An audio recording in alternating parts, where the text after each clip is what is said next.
Hi everyone, it's Miss Edwards here. I'm going to be bringing you a weekly art lesson, and this week's art lesson is about positive and negative space. All right, some of the materials that you'll need. You'll need 2 sheets of colored paper.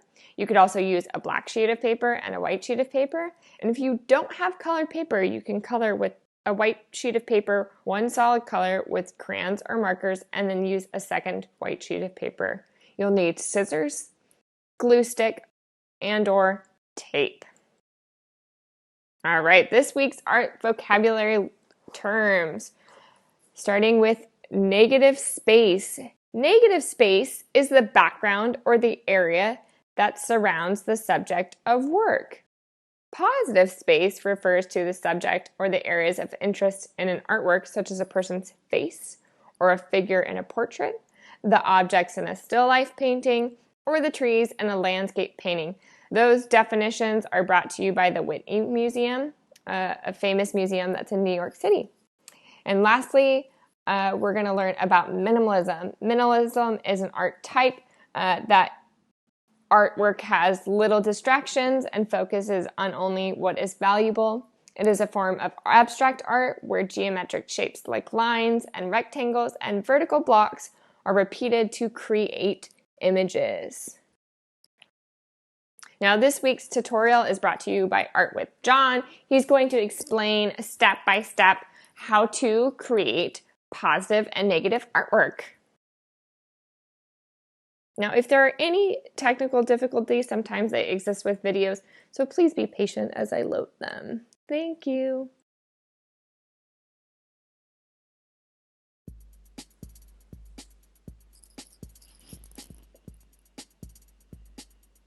As our activities go, this is one of the easiest, but the outcomes are always fantastic. Today I'm going to show you how to create brilliant, colourful patterns using positive and negative shapes. Now, what's a positive and negative shape? Well, a positive shape is a shape that you can see, and a negative shape is a shape that's there, but is not there. Let me explain. See, we can all see the triangle, right? But if I cut that triangle out, and the triangle's there, even when it's not there. And this empty gap, this space here, that's the negative shape. And that's really important because if you can see the positive and the negative shapes, it will make you much more successful when it comes to drawing and painting. For example, like here's a stool, for instance, right? A three-dimensional object. This could be quite a tricky thing to draw.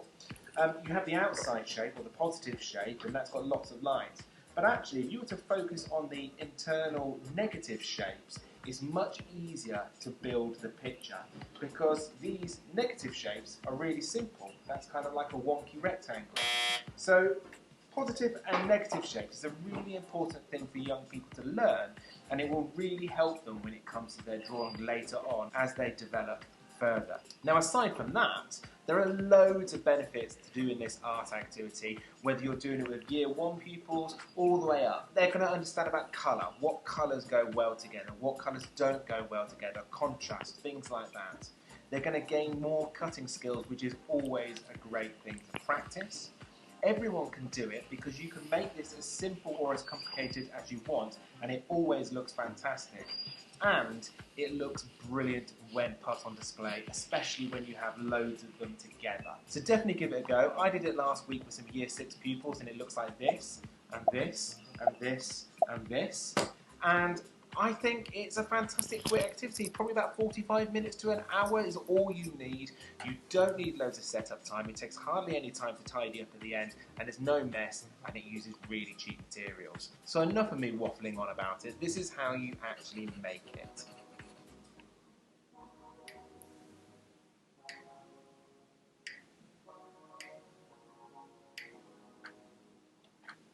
Okay, so grab yourself one of your coloured pieces of paper and cut it into a square.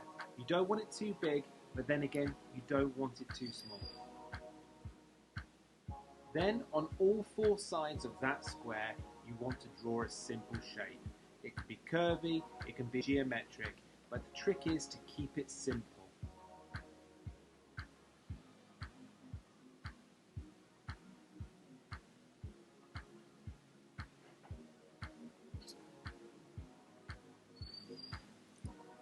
And once you've done that, cut out those shapes and put them to one side. And whatever you do, do not throw them away. Right, so take the remainder of your square and place it in the middle of your other sheet of paper. Then take the bits that you've cut out and place them back in the spaces you've cut them from. Then, once you've done that, flip them over and you've got your pattern. And then all you need to do is try and find some Pritt stick from somewhere in your school and then stick it down. And you don't need to stick to squares, you can experiment with other shapes as well. And your next step, should you like this activity, is to click up here to my playlist of all right, that was a quick demonstration by John of negative and positive artwork. All right, moving to the next slide. All right, these are some examples of positive and negative art. You'll see both colored and black and white negative art examples. Here you have a deer head. Here you have a butterfly. Down here you have kind of an example of graphic design. It's a key, and the key happens to have a city outline. All right. I want to show you an artist. She is 104 years old. She's still a working artist. She got an opportunity a few years ago to display her artwork at the Whitney, and she's a perfect example of someone that uses positive and negative space to create minimalism and abstract artwork. Her name is Carmen Herrera. She is a Cuban artist.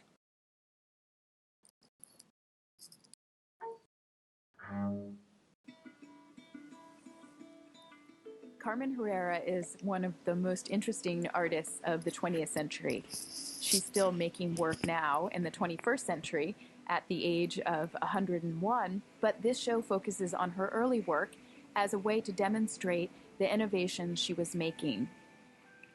What you see in this exhibition is Herrera struggling with different forms of abstraction until she finally hits upon what will be, for the next 6 or 7 decades, her trademark style.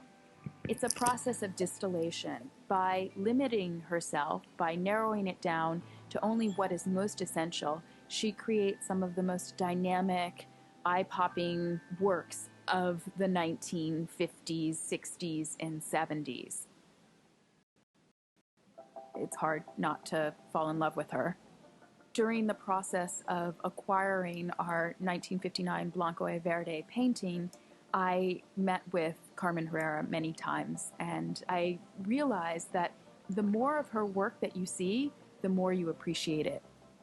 To fully understand her ingenuity, to fully understand just how inventive and creative and disciplined and sophisticated her work is, you have to see lots of it.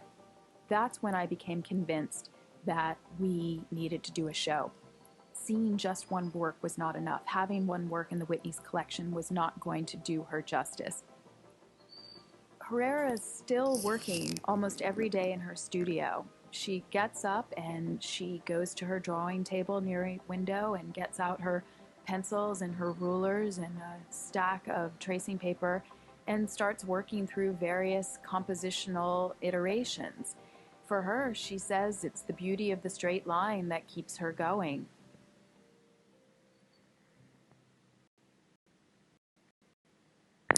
And that is Carmen Herrera on display at the Whitney Museum and American Art Museum in New York City.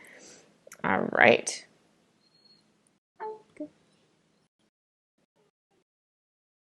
Next, you'll notice I have some reflection questions. What are some shapes that you notice in your own artwork? What are some shapes that seem to pop out at you, or some that happen to recede, which is going back into the background in space, and why? I wanted to show you 2 examples of, negative and positive space that happen to be used in design.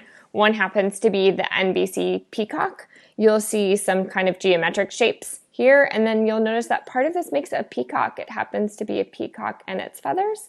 And down below that happens to be the FedEx logo. You might see those trucks driving around in your neighborhood. They both use negative and positive space. Here you'll see circled is the arrow that happens to show like FedEx moving forward because they're a delivery service. But had you not noticed that, that is something that's playing with both negative and positive space. And lastly, I'd like you to try an experiment. Try an experiment with positive and negative space by making shapes with your hands. Do some shadow silhouettes on the wall, or go outside and do it in the sunlight. See if you can sketch some objects also around your home. If you can make some sketches, try drawing just the negative space that surrounds an object, such as a desk or a chair or a vase with flowers in it. You could fill the negative space by shading with a pencil, or use color, use different types of color to define both the positive and negative space in your sketching. Mostly, I'd like you to have fun and enjoy, and I can't wait to see what you create. Thank you, Broadview Bulldogs.